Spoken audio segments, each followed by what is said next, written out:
Hi, welcome to our channel. ఈరోజు మనతో పాటు ఉన్నారు జ్యోతిష వాస్తు పండితులు, జ్యోతిష వాస్తు శిక్షణ నిపుణులు, మహాగౌరి ఉపాసకులు శ్రీ దింటకుర్తి మురళీకృష్ణ గారు. నమస్కారం గురువు గారు. నమస్తే. హరి ఓం శివం. సార్, ఈ 18వ తేదీన స్కంద షష్ఠి ఉందంటున్నారు.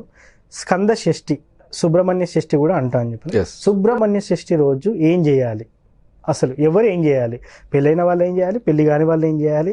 సంతానం కోసం కూడా ఎదురు చూసే వాళ్ళు ఏం చేయాలి? సుబ్రహ్మణ్య షష్ఠి మనకి ఎక్కువగా ప్రాముఖ్యం. అంటే మనకి ఆంధ్ర సైడ్ అంతా కూడా సుబ్రహ్మణ్య షష్ఠి, సుబ్బరాయుడు షష్ఠి అంటారు. తమిళనాడులో స్కంద షష్ఠి అనేది బాగా ప్రాచుర్యంలో ఉంటుంది. ఇది మార్గశిర శుక్ల షష్ఠి నాడు ఈ యొక్క సుబ్రహ్మణ్య షష్ఠి అనేది వేడుకగా జరుపుకోవడం జరుగుతుంది. మనకి బాగా అంటే ప్రాముఖ్యంగా అంటే తమిళనాడులో ఉన్న మొత్తం 6 క్షేత్రాలు, సుబ్రహ్మణ్యం యొక్క 6 క్షేత్రాలు ఇంపార్టెంట్గా. మనకి ఆంధ్రాలోకి వచ్చేప్పటికి మోపిదేవిలో ఉన్న సుబ్రహ్మణ్యేశ్వర స్వామి దగ్గర, నెక్స్ట్ మనకు హైదరాబాద్లో ఉన్న స్కందగిరిలో, ఇక్కడ ఈ 2 చోట్ల కూడా చాలా చాలా అద్భుతంగా స్వామివారి యొక్క ఆరాధన మహోత్సవాలు జరుగుతాయి అన్నమాట. అసలు సుబ్రహ్మణ్యేశ్వర స్వామి అనేది ఆయన స్కందుడు, ఆయన నాగులకి అధిపతి కదా.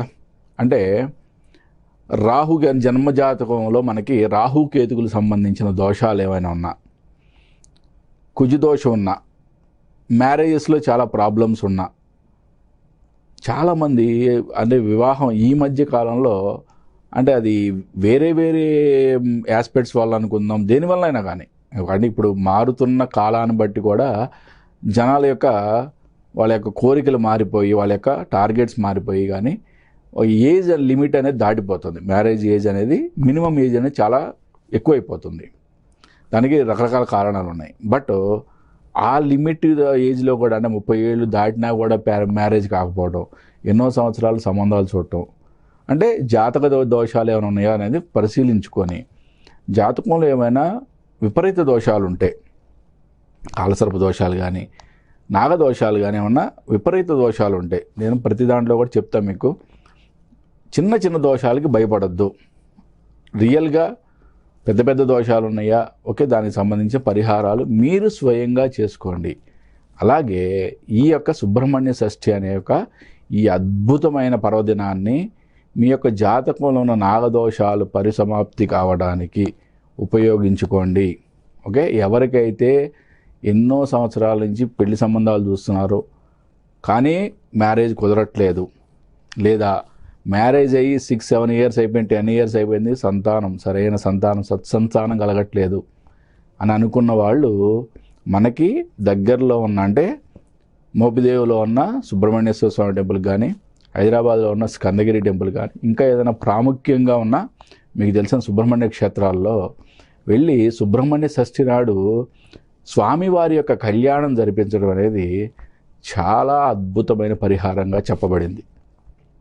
ఇది మామూలు పరిహారం కాదు, చాలా అద్భుతమైన పరిహారం అన్నమాట.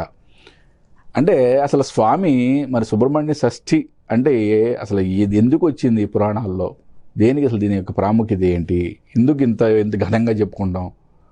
స్వామి ఒక అసురుణ్ణి చంపాడు ఈరోజు, ఓకే. కాబట్టి ఏంటంటే మహాసురుణ్ణి చంపాడు ఆయన వధించినప్పుడు మనం ఎలాగైతే దీపావళి పర్వదినం ఎలా చేసుకుంటామో, అలాగే ఎవరైతే స్కందుని ప్రార్థిస్తారో, స్కందుని పూజిస్తారో, స్కందుని ఫాలో అవుతారో వాళ్ళందరూ కూడా ఈ సుబ్రహ్మణ్య షష్ఠిని పెద్ద వేడుకగా చేసుకుంటారు.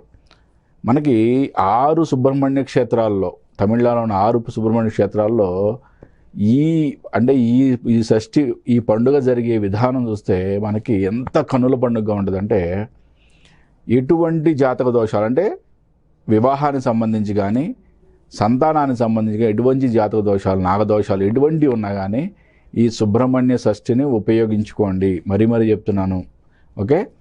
అంటే మిగతా రోజుల్లో మనం ఎంత పెద్ద పెద్ద పరిహారాలు చేసినా వచ్చే ఫలితం ఈ సుబ్రహ్మణ్య షష్ఠి నాడు స్వామివారికి వివాహం, అంటే కళ్యాణం చేయించడం ద్వారా, లేదా స్వామివారికి ఏదైనా ఒక పూజలాగా చేయించడం ద్వారా, అట్లీస్ట్ అంటే కళ్యాణం చేయించుకునే తాహత లేని వాళ్ళకి అట్లీస్ట్ ఆ స్వామివారికి ఆ రోజు ఒక ఏదైనా అర్చన చేయించుకోవడం ద్వారా కూడా ఆ యొక్క ఇటువంటి జాతక దోషాలని కొంతవరకైనా నివృత్తి అయ్యే ఛాన్సెస్ ఉంటాయి అన్నమాట. ఇప్పుడు కళ్యాణం అన్నారు, ఆ తర్వాత పూజ అన్నారు. సో ఇవి కాకుండా మామూలుగా ఐశ్వర్యం కోసం పూజించవచ్చు అంటారా మరి స్కందం? ఎగ్జాక్ట్లీ నాన్న. అసలు అంటే మనకి ఎక్కువగా నాగదోషాల వల్ల ఏంటంటే మ్యారేజ్లో ప్రాబ్లమ్స్ వస్తాయి, రెండవది సంతాన విషయంలో ప్రాబ్లం. ఇది ఎక్కువగా జనరల్గా ప్రాముఖ్యంలో ఉంది. బట్ నాగదోషాలు ఉన్న వాళ్ళకి ఆర్థిక ఇబ్బందులు కూడా ఏర్పడతాయి కదా. కాబట్టి 100% సుబ్రహ్మణ్యేశ్వర స్వామిని ఈరోజు కొలవడం అనేది ఐశ్వర్యప్రదాయని. ఓకే, ఈ స్వామివారి యొక్క కళ్యాణం మన చేతుల మీదుగా చేయించడం అనేది అంటే సామూహికంగానే చేస్తారు మ్యాక్సిమం. అంటే ఒకే టెంపుల్లో ఒకరితో చేయించరు కాబట్టి ఇది పర్వదినాల్లో సామూహికంగానే చేస్తారు. బట్ ఆ రోజు మన కన్ను అంటే డబ్బులు కట్టలేని వాళ్ళు అట్లీస్ట్ వెళ్ళి చూడండి. ఎందుకంటే భగవంతుడు ప్రతి దాంట్లో కూడా, ప్రతి పూజలో కూడా చేసిన వాడికి, చేయమని చెప్పిన వాడికి, చూసిన వాడికి కూడా ఇచ్చాడు కదా. మరి చేయించిన వాడికి అంటే బ్రాహ్మడికి కూడా, అందరికి ప్రతి వాళ్ళకి పావల పుణ్యం ఇచ్చాడు కదా. అంటే శ్రవణం చేసినా చూసినా కూడా ఆ పుణ్యఫలం వస్తుంది. కాబట్టి నా దగ్గర డబ్బులు లేవు, అట్లీస్ట్ ఇటువంటి పుణ్యక్షేత్రాలకు వెళ్ళి ఆ రోజు అక్కడ కూర్చొని స్వామివారి కళ్యాణం తిలకించరండి. చాలా అద్భుతమైన ఫలితం. కళ్యాణం చేసిన ఎన్ని రోజులకు వివాహం అవుతుందంటారు?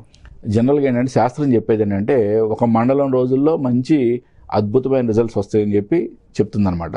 అంటే 48 రోజుల్లో ఒక అద్భుతమైన మంచి రిజల్ట్స్ వస్తాయని చెప్పి శాస్త్రం చెప్తుంది మనకి. కళ్యాణం చేసిన 48 రోజుల్లో ఖచ్చితంగా. సో కొంతమంది చేస్తారు, సైలెంట్గా ఉంటారు. మనం వెతుకుతుంటేనే మ్యాచ్ ఓకే అయ్యే ఛాన్స్ అంటారు.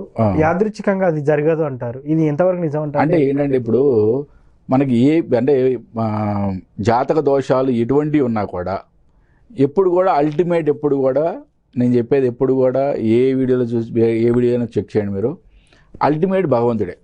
ఓకే, మనకి ఎటువంటి జాతక దోషాలు ఉన్నా మనం భగవంతుడి పాదాలు పట్టుకుంటే వాటిల్ని సవరించే ఛాన్సెస్ ఓన్లీ భగవంతుడు మాత్రమే ఇవ్వగలవు. అంటే చాలా సామెతలు కూడా ఉన్నాయి కదా, కాలుతో పోయేది గోటుతో పోగొడతాడు భగవంతుడు.